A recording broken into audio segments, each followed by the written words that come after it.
Welcome back to the topic maths classes. Hope आप सब अच्छे होंगे और आप सबकी प्रिपरेशन भी अच्छी चल रही होगी। Today is the day 4th of the 70 important questions और 4th क्वेश्चन आज हम करने वाले हैं। इससे पहले हम ऑलरेडी 3 क्वेश्चंस कवर कर चुके हैं जो हमारे फर्स्ट चैप्टर से इंपॉर्टेंट क्वेश्चंस होते हैं और जहां से क्वेश्चन हमारा आ सकता है। राइट, हम सिर्फ क्वेश्चंस नहीं कर रहे हैं, हम साथ में होमवर्क क्वेश्चंस, मैं आपको होमवर्क क्वेश्चंस भी देता हूं ताकि आपकी प्रैक्टिस हो सके। और हम हर एक कॉन्सेप्ट रिवाइज कर रहे हैं जो इस चैप्टर के अंदर होता है या जहां से क्वेश्चन बन सकता है। ठीक है बेटा, अगर आप चैनल पर नहीं नए हैं तो आप प्लीज चैनल को सब्सक्राइब कर लीजिएगा और इसे अपने फ्रेंड्स के साथ में शेयर भी कीजिएगा। ठीक है बेटा, और अगर आपको कोई भी डाउट रहता है या कोई भी आपको इसमें सजेशन चाहिए, राइट, एक बच्चे ने वीडियो, शैलेश कुमार है, उन्होंने ऑडियो क्वालिटी के लिए बोला है, I will work on that very quickly.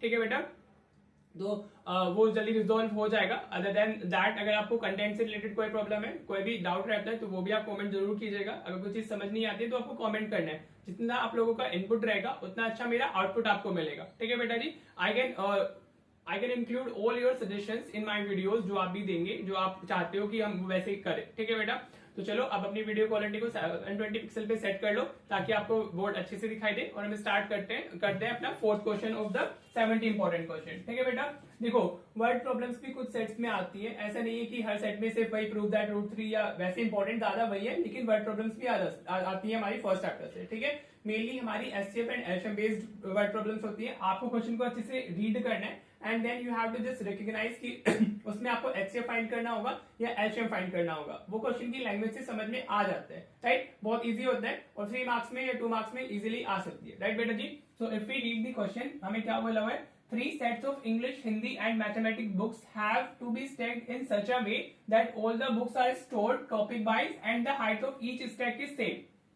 ठीक है बेटा, हमारे पास में हिंदी, इंग्लिश और मैथ्स की कुछ बुक है जिनको हमें अरेंज करना है इस तरीके से कि जो थिकनेस है, height of the each stack, मतलब आप अलग अलग से ढेर लगा रहे हो उन बुक्स का अलग अलग, और वो क्या रहना चाहिए, सबका सेम रहना चाहिए। ठीक है, अब आगे हम देखें, the number of English, Hindi and mathematics books is 96। English book हमारे पास में कितनी हो गई, 96 हो गई। हिंदी बुक हमारे पास में 240 है और मैथमेटिक्स बुक 336। देखो ज्यादा बुक्स तो मैथ्स के लिए चाहिए ना, जितनी प्रैक्टिस करोगे आप उतना आपका स्कोर अच्छा हो जाएगा, तो मैथ्स की बुक ज्यादा होनी चाहिए। ठीक है, respectively find the minimum number of stacks, तो आपको टोटल स्टैक्स कितने चाहिए होंगे, या आपके पास जो बुक्स हैं टोटल हिंदी, इंग्लिश और मैथ्स की मिला करके, तो उसकी टोटल स्टैक्स कितने बनने वाले हैं। हम इंडिविजुअली भी फाइंड करेंगे कि हिंदी के कितने जाएंगे, इंग्लिश के स्टैक्स कितने बनने वाले हैं, या फिर हमारे मैथ्स के स्टैक्स कितने बनने वाले हैं, फिर हम उनको ऐड करेंगे तो हमें टोटल नंबर ऑफ स्टैक्स पता चल जाएगा। ठीक है, अब focus on this word minimum number. ठीक है, मिनिमम नंबर ऑफ स्टैक्स कब होंगे हमारे, जब हम मैक्सिमम नंबर ऑफ बुक्स एक स्टैक के अंदर रख सकते हैं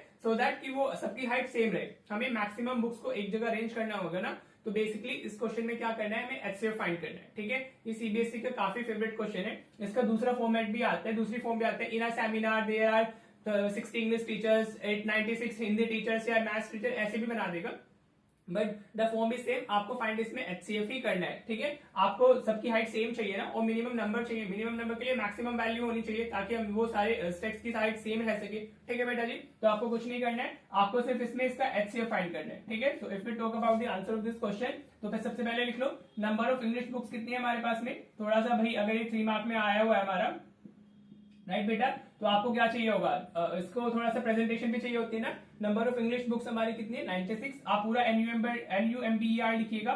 नंबर ऑफ हिंदी बुक्स हमारे पास में कितनी है, नंबर ऑफ हिंदी बुक्स वो है हमारे पास में 240। And number of maths book हमारे पास में कितनी हो गई, नंबर ऑफ मैथमेटिक्स लिख दीजिएगा पूरा, मैं मैथ्स लिख दे रहा हूं अभी। देखो ये जो वर्डिंग्स होती है वो आपको थोड़ा ध्यान रखनी है कि कैसे लिखना है। राइट, तो अब आपको समझ आ गया कि आपको इसको क्या बताना है, एचसीएफ बताना है। और हमने क्वेश्चन नंबर 3 जब किया था उसमें एचसीएफ और एलसीएम फाइंड करने सीखा था। ठीक है बेटा जी, तो वो डायरेक्टली भी आ सकता है और ऐसे वर्ड प्रॉब्लम्स के साथ भी आ सकता है। ठीक है, तो सबसे पहले हमें इसका 96 का प्राइम फैक्टराइजेशन करना होगा, ये हमने कल की वीडियो में भी किया था। राइट, तो ये 2⁵ into 3 आता है, लेकिन मैं फिर भी कर देता हूँ। ये 2 से जाएगा 48, 2 से भी वापस जा रहा है 24 आ जाएगा, 2 से वापस जा रहा है तो 12 आ जाएगा, 2 से ये वापस डिवाइड हो रहा है, 2 से वापस डिवाइड हो रहा है 3, और ये हमारा 1 आ गया। ठीक है, हमें हर एक नंबर का क्या करना है, प्राइम फैक्टराइजेशन, और इसके मार्क्स होते हैं। ये आपका रफ पार्ट नहीं है, this is your free work, ये आपके आंसर में ही शो होना चाहिए। ठीक है जी, देन वी हैव 240, तो अभी हमें 240 का भी प्राइम फैक्टराइजेशन करना है। हम 2 से ही जा रहे हैं हमारा, तो 120 मिल जाएगा, वापस 2 से डिविजिबल है 60 मिल गया। कुछ नहीं करना होता है प्राइम फैक्टराइजेशन में, सिर्फ डिवाइड करना होता है। 2 से वापस डिविजिबल है 15, अभी 2 से डिविजिबल नहीं है, नाउ विल डिवाइडेड बाय 3, तो ये 5 आ गया। अब ये 5 से डिविजिबल है तो 5 से इसको 1 आ गया। ठीक है बेटा जी, समझ में आ रहा है। अब हमारे पास में 336 भी है, राइट। हमें इसका भी प्राइम फैक्टराइजेशन करना होगा। अब ये पहले 2 से डिविजिबल है तो वो 3 से भी, राइट, लेकिन हम पहले 2 से कर लेते हैं। तो 2 1 is 2 कैरी हो जाएगा इधर 13, तो 2 6 is 12, 2 8 is 16। ठीक है जी बेटा। अभी वापस डिविजिबल है 2 से हमने इसको किया तो कितना आएगा 2 8 और 2 4। ठीक है बेटा। अब वापस 2 से डिविजिबल है तो 2 से आप इसको डिवाइड करोगे तो कितना जाएगा 42 आ जाएगा। Again this is divisible by 2, तो अभी हमारा 21 आ गया। अभी 3 से डिविजिबल है 7 और ये 7 से डिविजिबल है 1। ठीक है बेटा। देखो इसको मेरा एक स्टूडेंट था, उसने एक बार बड़ी स्टूपिड मिस्टेक की थी। मैं आपको बता देता हूँ इसको प्राइम फैक्टराइजेशन क्यों बोलते हैं, क्योंकि हम इसमें सिर्फ प्राइम नंबर से ही इसको डिवाइड करते हैं राइट। लेकिन उसने एक बार उसको 4 से डिवाइड कर दिया था। यहाँ पर आप 4 6 या हमारा वो 10 ऐसे डिवाइड नहीं कर सकते हो। This is what prime factorisation. तो आपको सिर्फ प्राइम नंबर से ही डिवाइड करना होगा और इसीलिए इसको प्राइम फैक्टराइजेशन भी बोलते हैं, राइट बेटा जी। नाउ हमें क्या फाइंड करना है, एचसीएफ फाइंड करना है। तो हम इसका एचसीएफ कैसे फाइंड करेंगे। 96 को आप पहले कैसे लिख सकते हो, 96 को आप लिख सकते हो 2 raised to the power 5 into 3 हो गया। मैं आपको कॉन्सेप्ट भी रिवाइज करा रहा हूँ पैरेलली। हाँ जी, तो अभी जो हमने कल की वीडियो में किया था वो भी रिवाइज हो जाएगा। 240 को हम कैसे लिख सकते हैं, 240 को हम लिख सकते हैं क्या, 2 देखो कितने टाइम्स आ रहा है 4 टाइम्स, तो 2 raised to the power 4 हो गया। 3 हमारा कितने टाइम आ रहा है 1 टाइम आ रहा है इंटू 5 हो गया। ठीक है बेटा जी, right. Now if we talk about the 336, तो ये हमारा कितना हो जाएगा, 2 हमारा 4 टाइम्स आ रहा है तो 2 raised to the power 4 हो गया। 3 1 टाइम है और ये 7 1 टाइम है।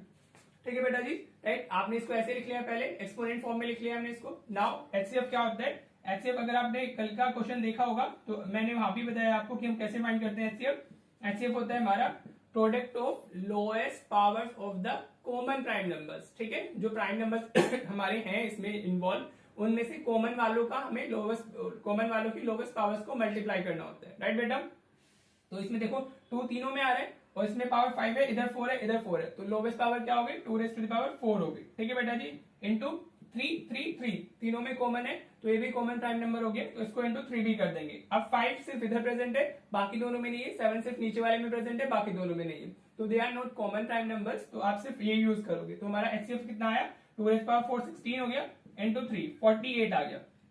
ठीक है बेटा, आपका एचसीएफ कितना आ गया 48। लेकिन हमसे ये नहीं पूछा है, हमसे पूछा है मिनिमम नंबर ऑफ स्टेक्स। ठीक है बेटा, क्या पूछा है minimum number of stakes, right. तो अभी आप इसके 2 तरीके हैं, मैं पहले में मिनिमम नंबर ऑफ स्टेक्स बता देता हूँ।